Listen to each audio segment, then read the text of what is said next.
It's not very good lighting. Hey there. I don't know. It's a little better. I don't know if I'm actually going to end up posting this or not. I am kind of struggling with whether or not I want to do a video blog regarding bariatric surgery and weight loss. I guess hoped for anticipated weight loss. So we'll see. I think that I've somewhat landed on I'm just going to start recording them, and if I ever decide to actually upload them, then they'll be there. So I mean, this is where I'm at. So I am just barely in the process. I have been wanting bariatric surgery for years, and I have struggled with weight for years. I have had diabetes for years. I'm like 35 right now, and I first had diabetes when I was barely in my 20s, and then I was like 6.1 or something, 6.5 A1C, something not so horrible. And they put me on metformin, and I changed my diet and my exercise, and I walked myself off metformin. And then I was just kind of classified as pre-diabetic. So every time I went to the doctor following that, I, had to get my A1C checked. And then I got pregnant in 2015 on purpose. I worked really hard for that. But I had not anticipated having gestational diabetes. I knew that being diabetic was possible. I just didn't realize that I also come from a family of people that have gestational diabetes run rampant in our family. So it was kind of inevitable. And it really threw me for a loop. It was nothing like the first time that I had diabetes. I was not able to control my sugar at all. I ended up on a ton of, I cuss a lot, and I'm really going to try not to cuss on these, of insulin, and it was really horrible, and I felt sick a lot, and, yeah, I mean, it was just kind of a miserable thing.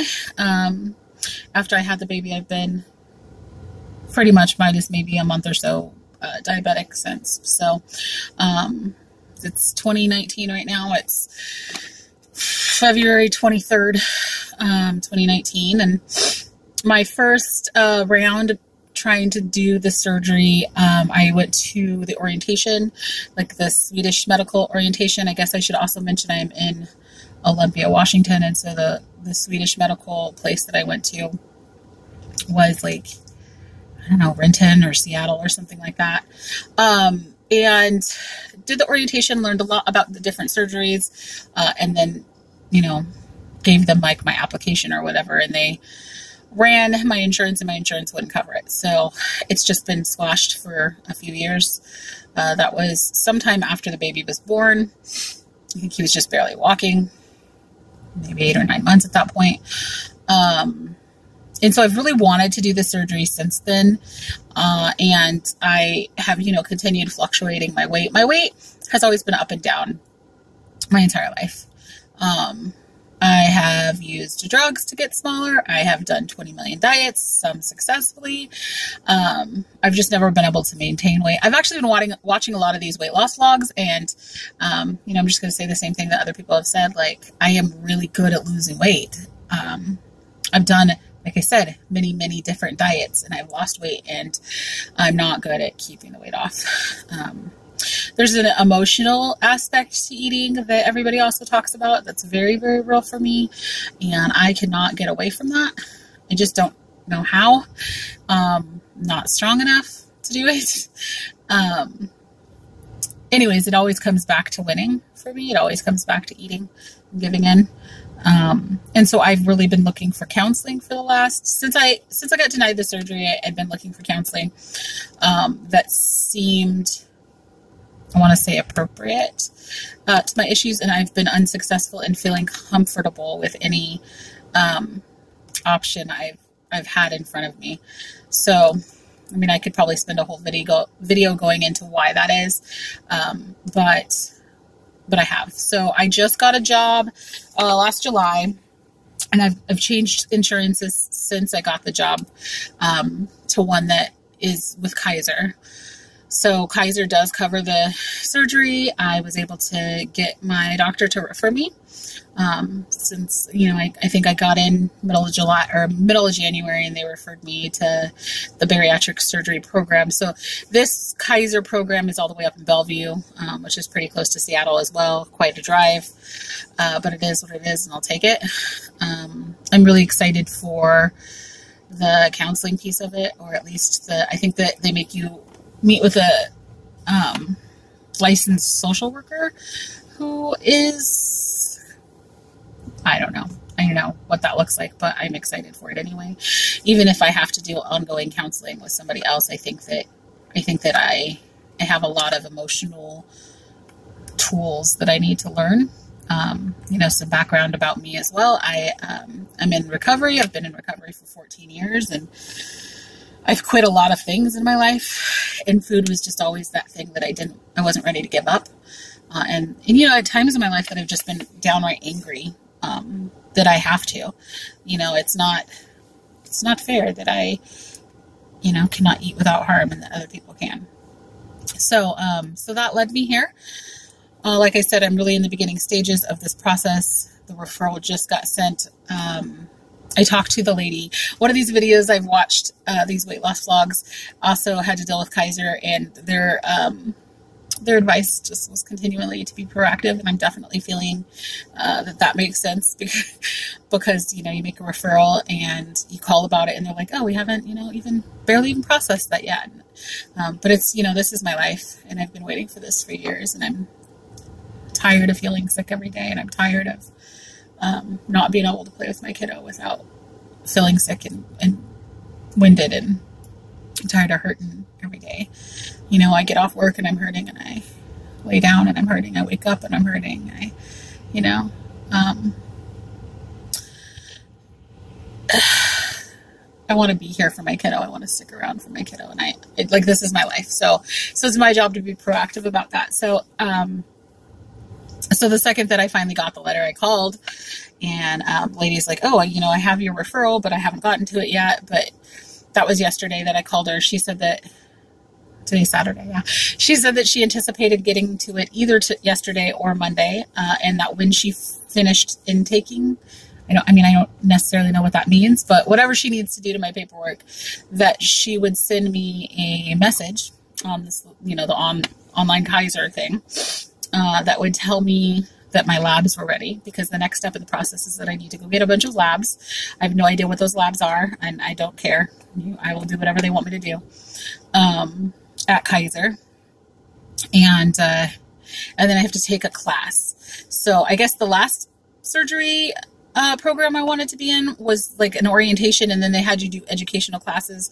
But I think theirs were like sessions. Like, I think they were like a couple hours every week. But apparently this program has you do a full day class, and it's on a Friday, and it's like from 8 to 3, which means I'm going to be on the road at like 6 o'clock in the morning. I don't care. Again, I'll do it. And then that's it. That's the only education class they want from you. And then they have you see a psychiatrist and the social worker that I was mentioning.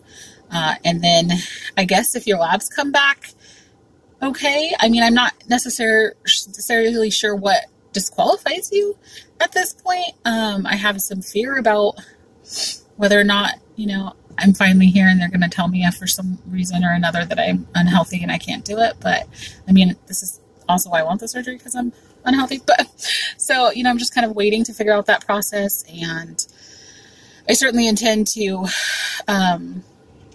video blog if I'm going to do this. I know I'm going to do it. I just don't know if I'm going to share it. So I certainly intend to video blog about this process and update what that has looked like for me within Kaiser in the surgery program. So those are the steps I know right now. I have to take some labs. I have to get on the schedule for this class. The weird part about that is, although the lady could tell me when those classes are, she could not tell me when I was allowed to go. I guess once she refers for the labs, somebody else then will call me and schedule when I can go. I am learning that Kaiser has a lot of steps. There's a lot of steps to every single thing. And so, you know, I have to stay on top of that. So if I don't hear from somebody Once I get message that those labs are in, I think I'm going to call back. She also said that once she sent me that message, I could message her. So I think I will. I think I will bug the shit out of her until I get on the schedule, because these classes are already booked out until April. So she told me the one that's being scheduled right now is like April 19th, and that they're only every 2 weeks. So, you know, I would like to get in as soon as I can so I can get going on this. I mean, that's already 2 months from now. So,